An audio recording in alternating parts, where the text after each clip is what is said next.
Yeah, so the idea is there's a big dining table in here with some chessboards in, and that's the kitchen with a pizza oven on it. And the idea is that it's for where the community will come around, eat together, play games, and be together. Got produce, and it's what people want to do in community gardens is grow, you know, cook, eat, and then over there'll be a swing seat, so you'll be able to go to that little book sharing stall, get a book, sit down, and not that anyone will, obviously, because show garden, but.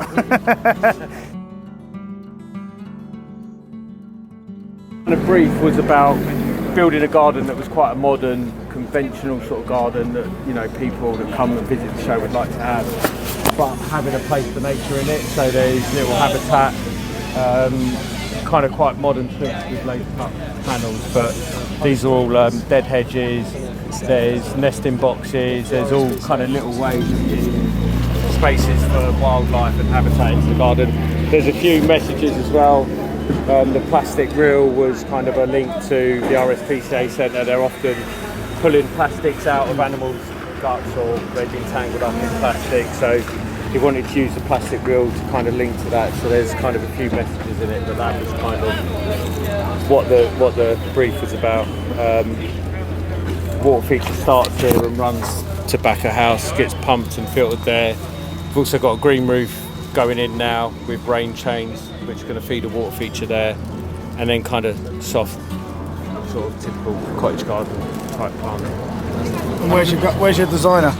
Designer's up on the roof there, so I don't know if we'll get him down to have a few words. They're all good designers, getting well stuck in. Yeah, exactly. Yeah, no, he's been really, really good, down to earth, getting his hands dirty, which is what we all love. This is Sean. He also works. Say hello, Sean. Hello, these are all students from Merrist Wood. There he is. These guys also. It's my brother Isaac. This is Ollie. He works for himself, but he's the best digger driver going. It's very hard to see this garden. You can all sneak your head in quickly.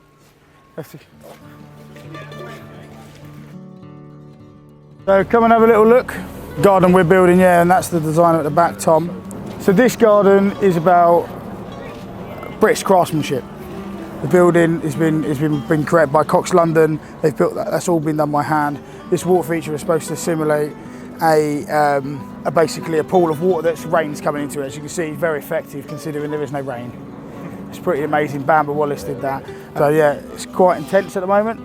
Planting's happening. This is Tom the designer. So these are all students from Merrist Wood College, and we've got them in through BALI to get some inspiration. So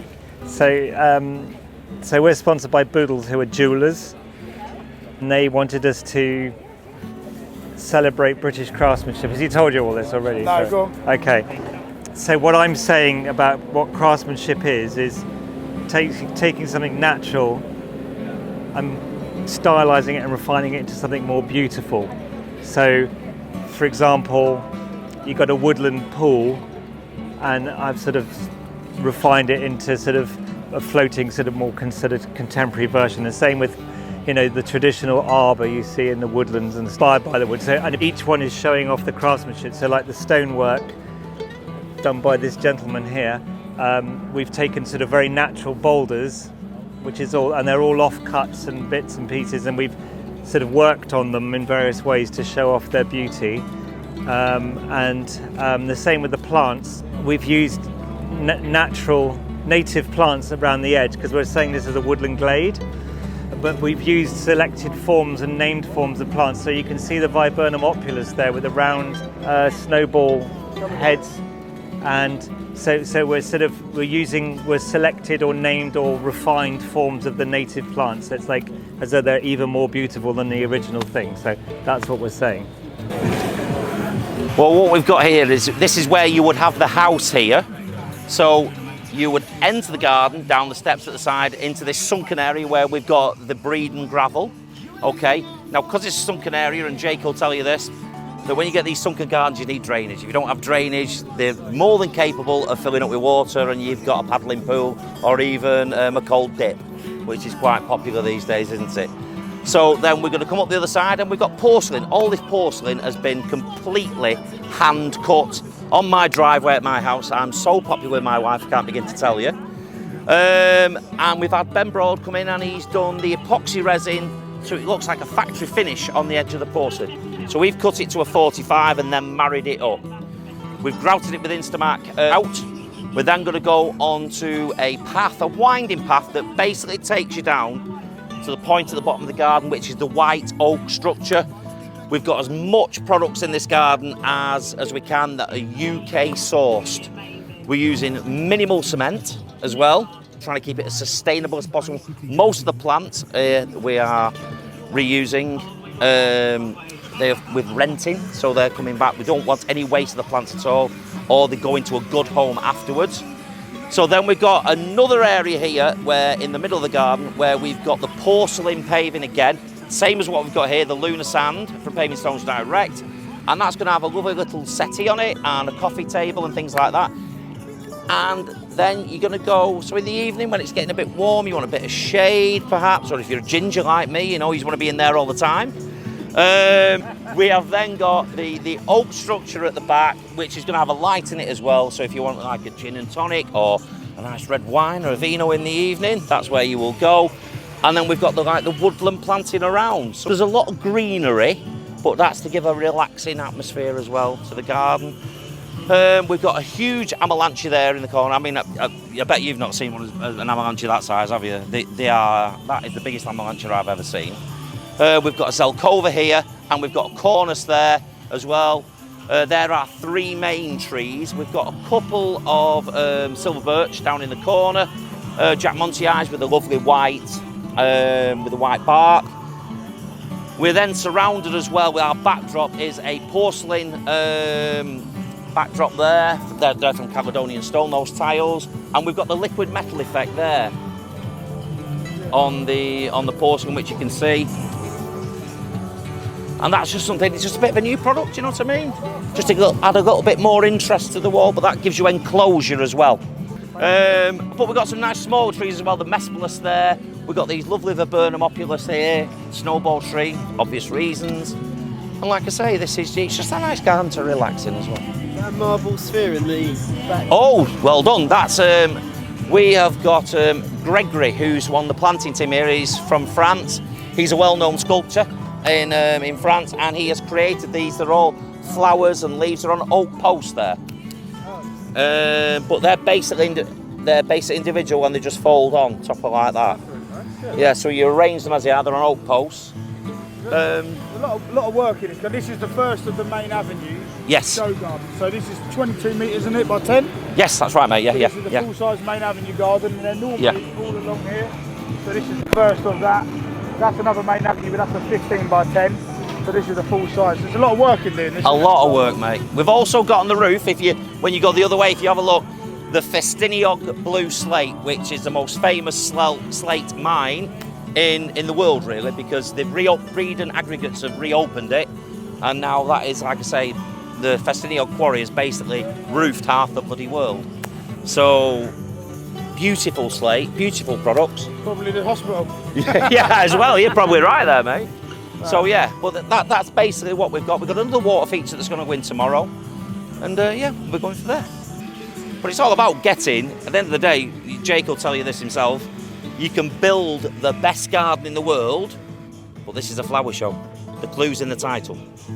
So it's all about the plants. A little bit about the landscaping, but it's basically all about the plants, getting the plants right and everything. The landscaping is only about 20% of your marks. Yeah, exactly. Everything else comes through design and plants. The landscaping just allow you to see the flowers. Yes, exactly. I mean, it's all been put together by our amazing designer, Paul, there in the cap, who's an RHS judge, and he's got about 13 gold medals in his time. It's a good way to look at everything. Like when you do any of your projects, even your residential projects, people will have the hard landscaping to access the garden, to access the plants. Yeah. That's the truth of it. People don't just want a patio. Some people do, but then they go, oh, what am I supposed to have around it? Yeah. I don't really like. It's literally all about the plants, really. Yeah. That's what people buy gardens for. So. I always say, and you know, me and Jake have similar ideas on this, that you can have gold-plated, diamond-encrusted paving, but if you haven't got any plants with it, it's useless. Thanks, mate. No problem at all. Nice to see Thank you, you very buddy. much. Thanks for taking the time. See you all. So then we can go straight down. This is the corner of Main Avenue, Royal Hospital Way. Another Main Avenue show garden. This is another one with Gavin McWilliams. So this garden's called Transcendence. Everything's going really well, but one of the things that can happen at this stage in Chelsea is we're pacing up and down because our plants for today haven't arrived. We've been ready for them since 9:30, and it's not the fault of the nursery, but you get a stacking system and then a one-way system. So if somebody's offloading back there, your plants are behind, and we haven't run out of plants, as you can see, but we've run out of all the plants that we need to kind of get moving, really. Build-wise, we've been all right, haven't we? Apart from the stress at the beginning. Yeah. You're very reliant on your deliveries, and so you can't build until we got the foundations in, and they were delayed by 2.5 days. But once we got up and going, it's flown along. And from a horticultural perspective, we specified Gleditsia tricanthos, which is a light canopied tree, but it's quite late into leaf, so we made sure we got ones that were in air pots, so they weren't lifting from the fields and bringing them in. They'd already been in air pot for about 1.5 years. And you'll probably see as you go down that Mark Gregory's also got Gleditsia, and it's not quite as far on, and that's from the field, lifting it in the field and giving it a bit more of a shock. But yeah, so we're very fortunate everything's kind of come together. We're really pleased with how it all feels, and that balance between planting on the horticultural side and then the structural side at the back as well. We're McWilliam's studio. Gavin McWilliam is head honcho. We used to work together as the same studio, but I pulled back because I teach as well for various other reasons, but we still collaborate on quite a lot of our gardens, and whenever we do a Chelsea we collaborate together as well.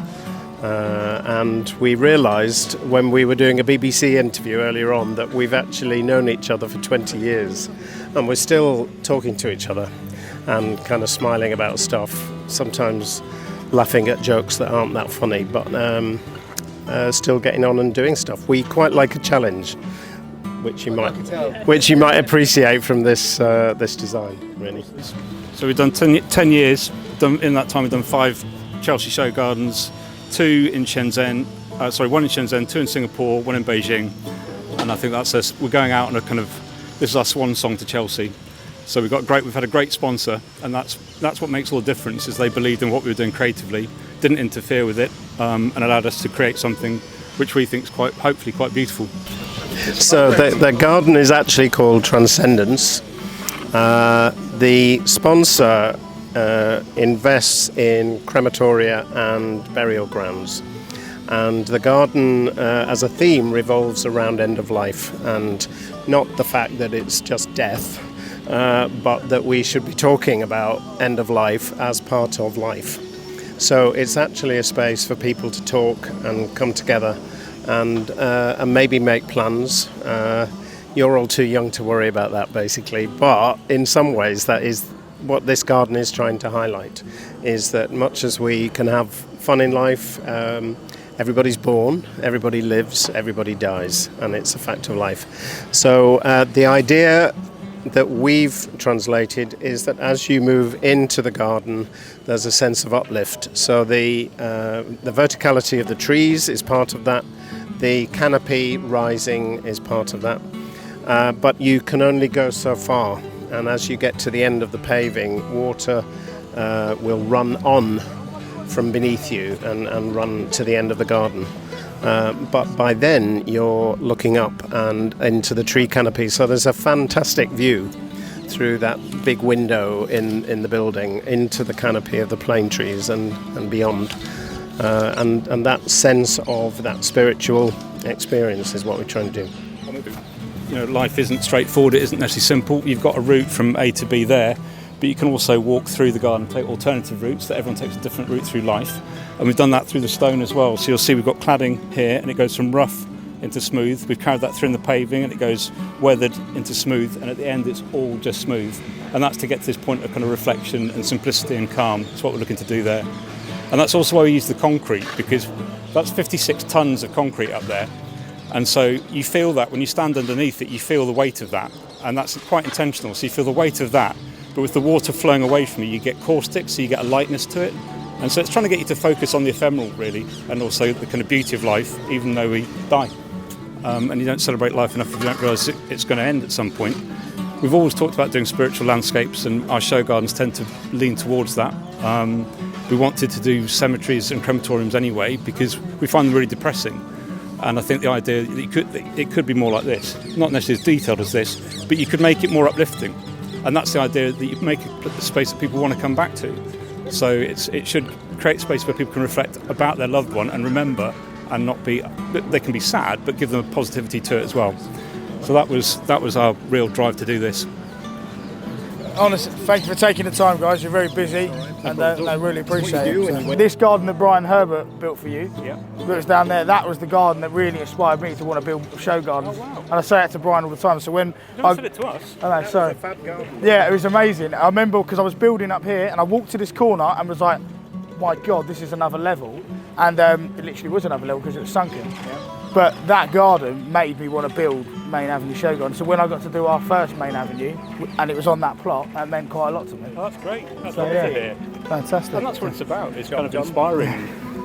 So. Yeah, it did. It inspired me. So hopefully this is going to inspire you lot. Go for it. Thank you very much.